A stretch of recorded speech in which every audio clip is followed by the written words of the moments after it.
The Divorce, Part 4, the final ending, all other parts down below. For the first time in 8 years, I don't care. I don't care if she is upset. I am not playing this game and being put down anymore with her. I feel great today. Really, really great. I think I should go visit Happy Man and we can go dress up like Ronald McDonald together. For the kids only, of course. Oh, I went to therapy today. It was great. I really, really, really feel great right now. The best I have felt in a long time. My therapist went over the list that I gave her. Second post on this thread, and we discussed what I am doing to fix them. We set an action plan for some of them and others we will tackle next time. We talked about the ex and what she is doing right now. She says that this relationship is going to fizzle soon, to which I said, meh. She asked if reconciliation is what I wanted. It took a minute, but I did say yes, it was. I genuinely want to reconcile, but I am not trying to get it now. I will have told her I will not settle for less than what I deserve. I will not accept anything less than 100% from her. I don't care. She told me that if I wanted to reconcile at all in the future that I need to stop caring altogether about anything and everything that she is doing, saying, thinking, feeling, etc. easy. I am done caring. She told me I am a codependent, but she does not think I am as bad as I think I am. I do think I am a codependent, but I agree, I am not as bad as some of them that were there last night. However, that does not mean that I am going to stop going or focus on fixing it. I went to the gym with my brother-in-law and told him about everything. After I told him I just don't care anymore, he told me about my wife and her Thanksgiving plans. She is going to his house and she does not understand why everyone, her family, her coworkers, her friends, are all telling her that she is crazy for not going to her family, but to this guy's house that she has been dating for a month immediately after a divorce. My response, not my problem. Don't care. It felt right. I feel good. So, my ex-wife is allergic to gluten. For the last 4 years, I have had to cook gluten-free for her and my daughter. My daughter was diagnosed with a lot of allergies by her doctor. Soy, dairy, wheat, nut, egg. It was very hard for her and us. So, I have been cooking gluten-free for so long. Every year, I cooked Thanksgiving for her family. This year, obviously, I am not. Her family is doing nothing for Thanksgiving. Their daughter is going out with her new man to his family house. Is it odd that I am relieved that I am not going to have to cater to that anymore? Really, I want to cook tomorrow and just throw powdered gluten all over my food. Weird thought that I just had. I sacrificed to cook for her so she would not get sick. Screw that noise. Now it is my time. Also, is it wrong for me to laugh thinking about her going to his house tomorrow and his family? Most likely, not catering to her diet. Just some random thoughts that I had just now. But whatever, the doctor, for my daughter, was wrong. We ran another test 3 months later and found out she was not allergic to anything. I don't know if she is going to his parents or to friends or whatever. Either way it makes no difference. Besides, who knows what this lying cheat has told this man? And who cares? He is divorced as well, so they probably think it is normal. Really, from what I have heard, he is a douche of unmatched proportions. I may post a pic of him in private so you can see what I mean. Every picture of him on Facebook is of him with his shirt raised, taking a picture of his abs, from a camera phone while staring in the mirror. Just douche. Good day so far. I picked up my daughter this morning. I tried to be very calm and dispassionate with my wife. She yelled. She made a comment. No, I told her I would take her suggestion into consideration. She got very upset with that comment. We ended up talking for 2 hours about everything. The feelings for each other. The way we are both acting, our gripes with each other. Reconciliation, etc. It was productive. We did not say anything about actually reconciliation, but the general feel of the conversation had a feeling that she would want to reconcile after time. I told her I do not want to reconcile now. I have no interest in reconciling with her as is. We decided that we will take baby steps to get on good terms to discuss our daughter only. After that, we will see about getting on terms to fix our relationship. She mentioned that she feels it would be easier to reconcile. She said that she wants to reconcile, but days she does not. She claims she did not plan to leave for this guy. She met him for the first time the day she asked for a divorce and that she planned on saying something for weeks before. She cried a lot during the conversation. She was upset with me because she felt that I did not think that I did anything wrong in the relationship. I did not go into detail but told her I know what I did and I own it. I told her that she did just as much but has yet to own anything that she did. So, it was overall productive. Obviously, it does not change anything. She is still with the OM. She is not ready to reconcile, and I do not want to reconcile with her until I am better with myself. I was brutally honest with her, since there was an issue I had in the marriage. I told her exactly what I thought of her. Cheat, liar, terrible decisions, etc. She does not agree she is a cheat and I told her it does not matter. She did mention that she has not missed me because I have been so meaning to her. I told her that I am extremely upset with her because of how she ended things. I know why she did and I own my share. But cheating has no excuse. She understood. So, all in all, it was good. I will be nice when it comes to our daughter. I know I am not going to nice her out of this. I am going to continue what I am doing. Go to my meetings and get better. When we talk, I will try to be calm, cool, dispassionate, but not cold or abrasive with her. She said she will be patient with me if I am upset with her.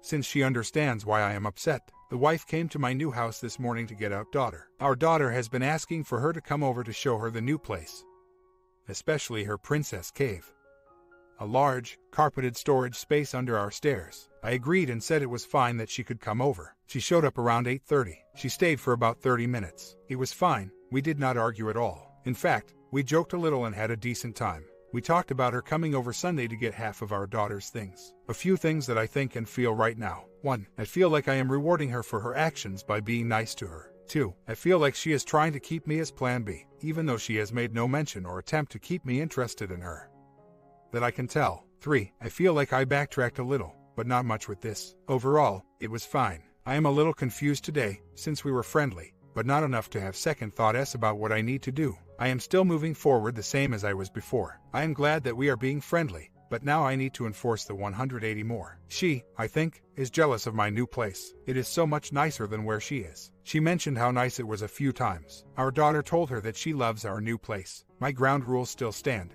1. Scott, the other man, needs to be out of the picture. 2. She needs to admit and be remorseful for what she has done. 3. I need to fix my issues. Until all 3 are met, I am not entertaining anything from her. Do you think I am going about this the right way? Should I be friendly for our daughter's sake, and to try to keep reconciliation as an option, but move on at the same time? So, yesterday I found out the ex did not go to Thanksgiving with the other man. She went to her family. Leon did come over later in the day to her house though. Her brother did tell me she was very upbeat after our conversation. He said she seems like she was in much better spirits. I told him I don't care. She may feel better since we talked, but she still is making her terrible decisions. Doesn't change a thing. She is being overly friendly with me too. I called this morning to say good morning to my daughter. She answered the phone with a very enthusiastic good morning. I just said hi. She told me what they were doing today and how they want to go to a park near my new house, etc. Staying on course. In therapy, she told our therapist that she liked him because of 2 reasons. He listened to her and he was a runner. I know you can't build a real relationship on those 2 things. I know that it was doomed to fail. The fact that he is a codependent too just seals the deal. I can laugh because she left me for essentially the same crap,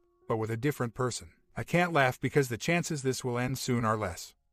Because if he is codependent, he will try to stay with her no matter what. Mostly, yes, I can laugh at the situation. It is a little disheartening, though. But, right now, I still not care. I can't do anything about it, so what's the point trying? I will just keep up being positive around H for our daughter and go from there. I want her back because I love her. Thankfully, I realize it is the codependency speaking. I know that she is being a truly terrible wife, friend and person right now. I have not detached enough yet. I know I need to work on this still. I am not interested in taking her back until she works out her issues. I think I will come out much better, while she will be exactly where she left off. Deep down, I feel like we can work on our issues, as long as we are willing to work on our individual issues too. I am still moving forward with the divorce. I am not going to stop it. If she wants to join the team and get fixed, she is welcome. If not, that is her choice. I know I have my faults, but I am man enough to admit them, face them and conquer them. As they say, it's time to put up or shut up, and I am not going to be a silent person anymore. So, my daughter came home tonight for the week. I asked her if mommy introduced her to other men. She says no. She says mommy talks to a boy named S, and says I love you to him. So, here is my wife, telling her boyfriend I love you in front of our daughter. Classy. I will check with my therapist if they think this is bad for my daughter. I don't have a care in the world that she is telling this guy that she loves him. It actually makes me laugh. I feel good about where I am, at least, right now. The only thing that really gets me down is my daughter. She is acting up so much more since this has happened. It upsets me that she is going through this. I am fine with me going through it, but she does not deserve it. Of course, when that happens, I get upset with the ex-wife. I shouldn't, but I do. We have discussed our daughter acting up and the ex-wife does not see it. She questioned our daughter the other day about why are you being such a bad girl lately. Of course, when the answer was mommy and daddy splitting up. Not from my daughter. This is from the ex-wife parents and brother. She, the wife, dismissed it. I need to get to the point where anything she does, provided it does not put my daughter in harm, bother me. I need time for that, I guess. Other than that, I feel good. Attaching is getting easier every day. Once I realized I don't love who she is, it made it so much easier to not look back. Seeing her how she really is and not the delusion I had of her has been immensely helpful. I just got to a point where I don't want to play these games with anyone. Every day it is some new game with her. Last night, I dropped off my little one at her house. She had a fever, 102. I dropped her off and went home. I felt terrible, and still do, that she is sick, but I can't do anything about it. This morning I call the ex-wife to see how she is doing, and she tells me that it is steady. But she can't go to school. I ask, what are you going to do? She complains how she can't take off work because is in a new position. I am sure she said this to get me to ask about it, and that she does not know what she will do. Usually, I would leave work, since my job is flexible, and take care of her. I think she expected me to offer. I did not. She then said, I will have my mom take off work to watch her. Okay, not my problem. And yes, she will be footing the bill for therapy because of her choices. I called the ex-wife on Tuesday to say goodnight to my daughter. And she, the ex, asked me to bring a hat for our daughter to her school, because she is taking her out to a parade on Wednesday. Sure, no problem. I get the hat in the car, just so I don't forget in the morning. I call the next morning, again, to talk to the little one, and told the ex-wife that I will drop the hat off at her school today. She begins to tell me they are not going anymore. To me, it seems like she wants me to ask why. Of course, I don't. I say, okay, well, I will give your brother the hat at the gym. Then, on my way to work that morning, my sister calls me. She is still Facebook friends with the ex-wife. She says that the ex-wife posted something the night before about how she was upset, and that when she gets this upset, she eats a lot of brownies, or something to that effect. Of course, I chuckle. One day she is going to this parade, of course, with the other man, and then she is upset, and then the next day she is not going at all. I sent my brother-in-law an email earlier today. He has been great at getting me back on solid ground. He sent me back this. I know you and I were together for a long time, so I am sure that you feel that you know her better maybe than anyone. What's weird about that is that from the beginning it seemed like you were treating her behavior as unusual, like she's going through a phase, bad patch, or midlife crisis. But the more I have observed her, the less out of character she seems. Hearing her talk about why she does or does not do certain things feels perfectly familiar. I've been listening to her give these crappy reasons my whole life. I feel like you are missing a M that never really existed. What she's doing now she's doing for the same reasons she's always done everything. I can't imagine that she was any different while you were together.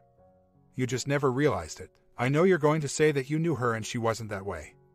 But then again, you were the one who was surprised. I wasn't all that surprised. Horrified, yes. Surprised, not so much. So, my question is, what the hell are you missing? M isn't going to revert back to what she was. This is what she was. She just didn't show you. And we are back. He always helps me see things the way they are. I am lucky to have my brother-in-law. He has kept me grounded when I have needed it. It is good to have him around, since he does not tell me what I want to hear. Since he knows her so well, he tells me what I need to hear, which has helped immensely. I would file custody of them, but they are not going anywhere. He has gotten into arguments with his dad already about me. His dad, of course, believing everything the ex says, which is understandable, has said some crappy things to my brother-in-law about me and how I am no longer family, and he argued back saying that I am his brother no matter what happens with the wife. I do truly love them both as my siblings. So, I got to wake up with a laugh this morning. My younger sister, who I have not confided much in, since we are not as close as my older sister, sent me a text an hour ago with 2 pictures. I download them and they are screenshots from Facebook. So, I look and they are posts from my ex-wife to the other man. My younger sister friended the OM when this happened. First post on November, ex-wife, I miss your face, on the upside. I still have some of the chocolate you brought me. Second post, December 20th, ex-wife, hi. OM, I ducking love you. So, hi back. This put me in such a good mood. For some reason seeing them post like that put me in a good mood. I laughed in the shower about it. He is obviously codependent. She still shows married on Facebook, yet is openly sending messages to the OM. They are already, after 2 months, saying I love you. She is dating the same man as me, except a new face and body. Same crap will happen. Meanwhile, I will only get better. Puts a smile on my face. These antics continue to solidify my desire for divorce versus reconciliation. I had a good laugh at it. I was not mad or sad at all. It was a good feeling. So, I decided that I will file divorce after the new year and send her the bill. I am meeting my attorney this week to start. My ex is getting ridiculous. She does not like rules and boundaries. It is funny to me. She calls this morning about tonight and the holiday custody. Our agreement calls for her to have our daughter on Christmas Eve and me Christmas Day. Today starts my week for custody, so I will get her tonight and have to bring her to the ex-wife tomorrow morning. My ex-wife was arguing that how it makes no sense for me to have her for one night, blah blah blah. How she is only looking out for our daughter's well-being. I stood firm and told her that the agreement clearly outlines this. She got upset and had to go. Now, had she asked me to keep our daughter one more night, regardless of the reason, I would have said that is fine, since there will be days where I will ask the same thing. Instead, she decided that it was best to be argumentative. During the talk, she said that why are you being so aggressive towards me? To which I told her I was not. I am only following the agreement we have in place. She did not like that. Whatever. I got a call this morning from my brother-in-law. He got into a huge fight with my ex-wife last night, and she effectively told him that she is cutting him off from her life. As well, he told her how he felt about how she is acting, how he does not think that it is wise to be bringing the new guy around her daughter, how she knows nothing about this guy, and she flipped and told him that she would rather not be around him. Her parents or anyone else that thinks she is being a bad mom. Ex is only living with him until February. Their lease is up. They were moving into a new place together. But he stopped payment on the deposit check. She is going to have to figure it out now. I hung out for a few hours with the bill and Sil. As said above, my ex-wife cut them off, so they did not want to be home. So we went and had a drink. They asked me if they could tell me some things about the ex-wife and the OM. Since wanted to get things off their chest, I said sure, it makes no difference to me, so whatever. I am posting this just to keep everyone up to date on what is going on. Soon I will remove this thread, as I feel I am getting to the point where I don't need to have it, but for now, I will post when these things occur. Here are some of the things they told me. 1. OM is an alcoholic. 2. OM is a wimp, sissy. My sister-in-law says she is a bigger man than him. 3. Ex-wife says that the OM is dumb as rocks. They agree with it. He could not figure out how to say ladies and gentlemen. 4. Ex-wife has tried 2 times to break up with him, but hasn't for whatever reason. Codependence, I assume, or realizing I am not waiting for her. Whatever the reason, not my problem. 5. Ex-wife is oblivious to things around her. She almost caught the house on fire by leaving for hours with a candle burning in her room. When confronted, she said, "Ma, that's what the insurance is for." Mind you, the insurance she talks about is renter's content insurance, not hazard and liability. 6. OM works a sales job. 7. OM is a nice guy. Brother-in-law and sis-in-law constantly catch him doing the dishes, cleaning the house, taking out the trash, sitting watching ABC Family Girl movies with her, etc. He does not stand up to her. Just as I didn't. None of the above matter in the slightest to anything. I know that. I am not looking for validation that I am a better man than he is. There is more, but I am recovering from last night, so don't want to type too much more. I feel good today. None of these got to me. None made me angry. None made me wonder why. It did make me smile to hear some of these things, though. So, not complete indifference. I don't want her to suffer. I don't wish ill on her. But the fact that she is dating the same guy as I was and not realizing it just makes me smile. Hopefully, for her sake, she will wake up and start fixing herself. I have been seeing someone for a couple weeks now. Nothing serious. We are both taking it very slow. So, the STBX has sent friend requests to girls on my Facebook. These are people she has never met. None of them have accepted her. They have told me about it. Mind you, this is right after she was informed that I was in a relationship. The STBX has been very nice to me lately. I can't describe it. I get a bad feeling from it. Last night, when I went to the in-laws' house to get my daughter, the father comes out and says hello to me. He came out specifically to say hello and goodbye to me. Weird. This is the man that stated that I ruined his daughter's life, that he hates me, blah blah blah. I have a feeling they are up to something. We will see. X knows nothing about what I am doing. I am sure she checks my Instagram and Facebook. I know that up until last week she was friends with my sister, who I spend a lot of time with on Facebook, until my sister removed her. I know she still follows my sister on Instagram. She admitted to me that she checks my sister's Instagram. So I am sure she is seeing who I am hanging out with and what I am doing. I am not telling her anything though. If she wants to cyber stalk me, that is her business. I am sure that it is bothering her that I am dating someone. I am sure she expected me to sit around and pine over her. Little did she know, I moved forward already. The icing on the cake is that she is still dragging her feet on signing the marriage settlement agreement. I gave it to her back in late October. She still has not signed it. I texted her last night to call me when she has a chance to talk. She called me and was super chipper and happy. I asked her what was going on with the MSA and her mood instantly changed. She said she will have it signed this week. We will see if she signs it. So, I just found out the other man passed away this week. Apparently, my ex broke up with him last week. He begged for her back and she said no and ignored him, and he passed on Thursday. I don't know how. She did say that he was ex himself the whole time she did not answer the phone. I called her just now to offer my support and sympathy. I told her that I am here to talk if she needs it. I truly feel bad for her. I hated him, but never wished him harm. I never wanted her to suffer through this, and it is not about winning her back. I don't want that. This does not change that. It is about helping someone that I cared for through a dark time. Was she there for me when I was in misery? No. Was the No, I get that. I am better than that. Will I take her back? No. Will I offer my support to help her fix herself and heal? Of course, I will be careful and not get sucked into the chaos. But I won't just sit around and not try to help.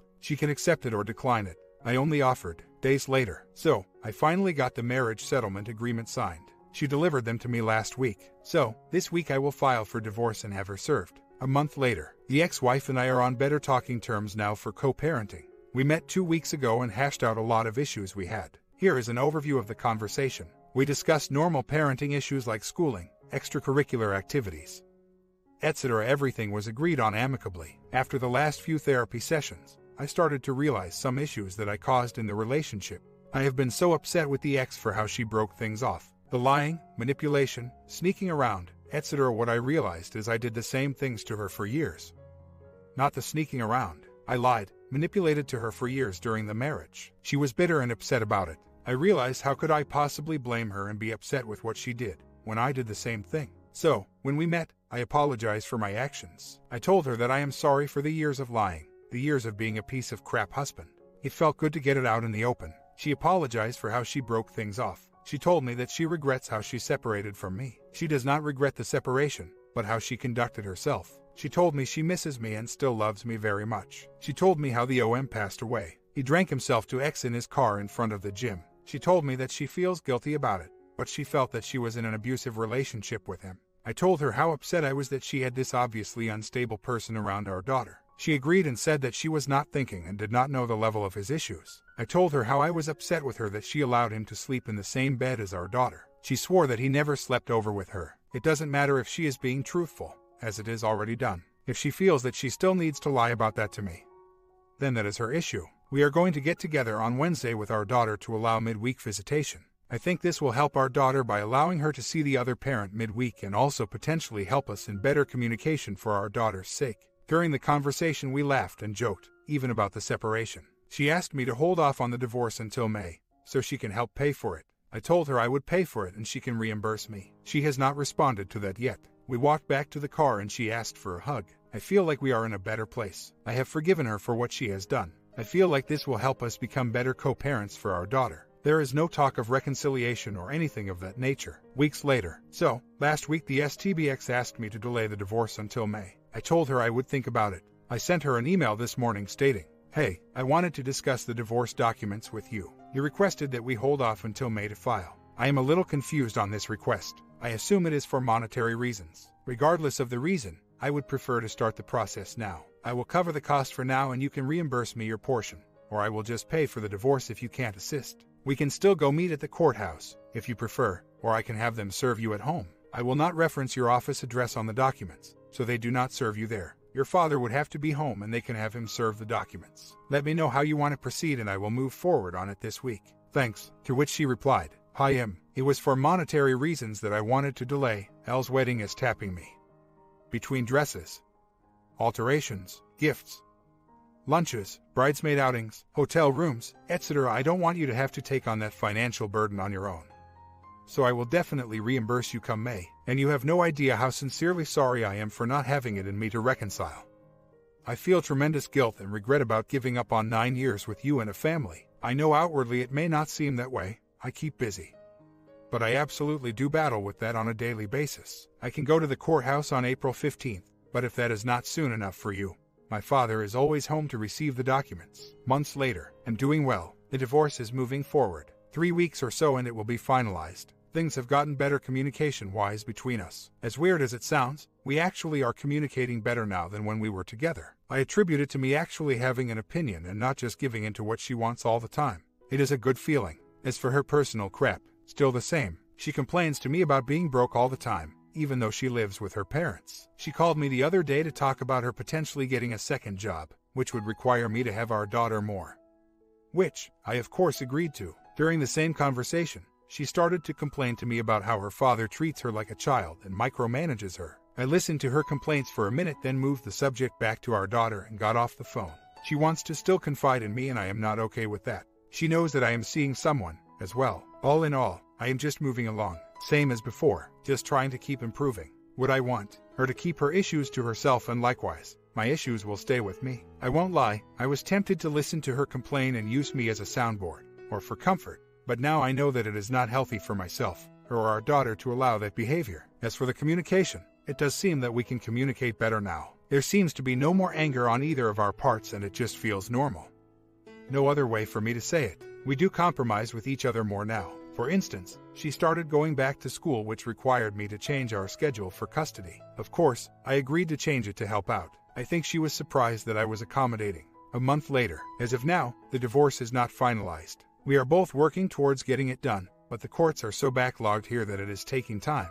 We are not arguing over any details of the divorce. We both just want it done. We are both dating new people. She has not mentioned anything more about the suicide of the previous suitor, whom she left me for. In fact, she has erased some references to him from her social media accounts, according to my sister-in-law, who is friends with her on Facebook. I will update about the new girl below. Our communication has been good lately. We email, text, and call each other if we need to discuss something. The other day, we had a 30-minute phone call that was about nothing important, just kind of an update to how each of us are doing. She obviously still cares about me and I care about her. It was nice to be able to have a conversation with her about things other than our daughter, and it remained civil. Last week, we had an agreement that we would meet Sat morning to do tax-related items. We agreed, at least this is what I remember, since we agreed verbally on our phone call, that we would meet at 10 a.m. and after taxes, she would take our daughter, since she was getting her at 5 that night. There was no point in meeting 2 times. We live 30 miles apart. She called at 9:30 and canceled the tax meeting. This has been canceled by her numerous times. I texted her asking what time I should bring our daughter to her, and she had no recollection of the agreement. Typical. So, we both start arguing over text about it. I tell her that I made plans and had to cancel them because of this and that I am not okay with it. Things got a little heated and we stopped texting. I agreed to keep our daughter for the day. About 2 hours later she calls me. I answer and she immediately apologizes for it. Hell officially froze over right then. Honestly, I am still surprised. She has never really apologized for something like that. We talked for a few minutes and she explained that she does not want to have tension between us and agreed that she does not want to go back to how we were when we first separated. She mentioned it was nice being able to talk to me like a normal person. We ended the call on good terms. As for the new girl, we originally met back in December at a mutual friend's house. We said hello, nothing more. I was still devastated by the separation at that time, so I was not even thinking of a relationship with anyone. We saw each other again on St. Patty's Day at that same friend's house. We started talking via Facebook and text. We finally went out on our first date in April. Things are going well with her. It is obvious she likes me a lot. I have met her friends and one of her sisters. She has met my friends and my older sister, who I am very close. But to be fair, she actually knew her before she knew me. I have a few issues that I told her yesterday we need to talk about, though. She has an issue that I am still technically married. I don't see the problem. Honestly, to me it is just a piece of paper at this point. She will use this excuse to not talk about things that I think need to be discussed. For instance, we have not actually had a discussion about a committed relationship. We have discussed that we are exclusive, in the sense that we are not sleeping with anyone else.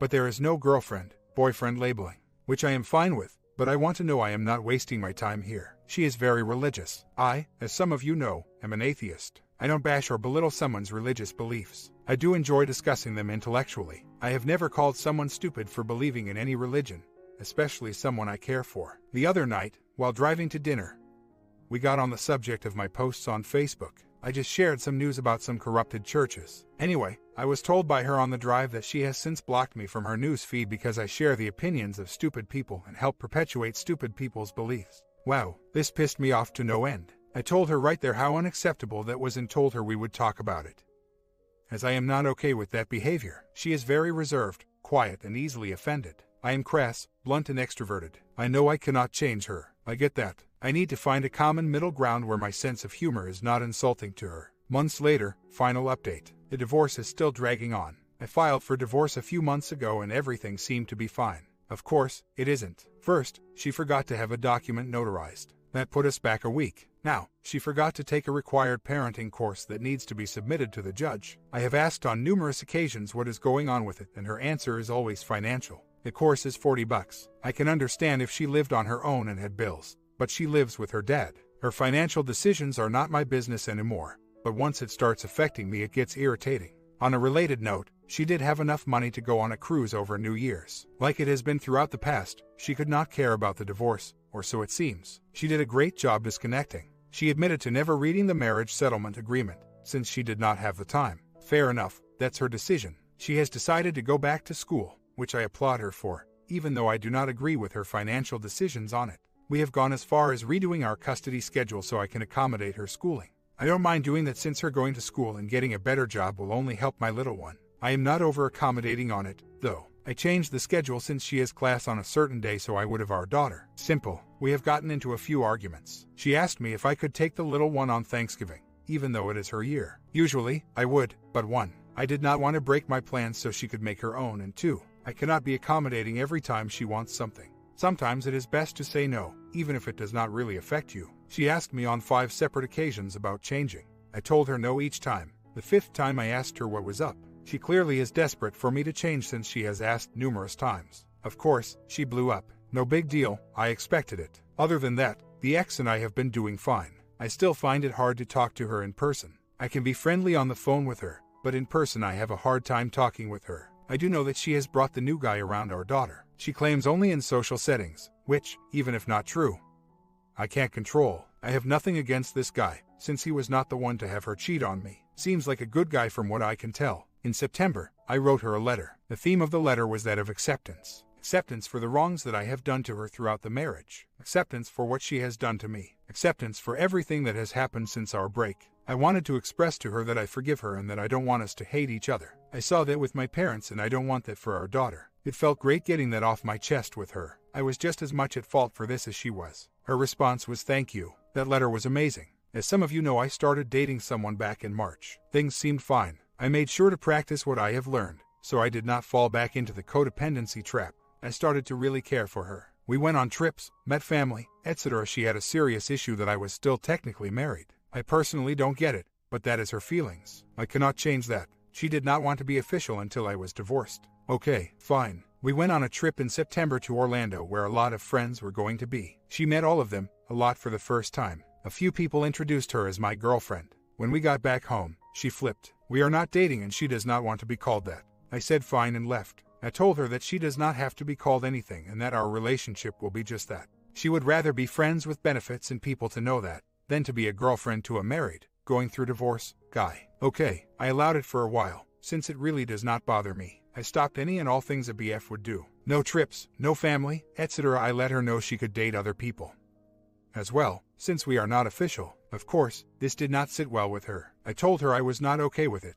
since we are not dating. My comment: what do you guys think about this final ending? Learned anything new? I think OP learned something valuable in this divorce. He learned how to deal with his codependency problems. If you like this story, sub and bell and I will see you in the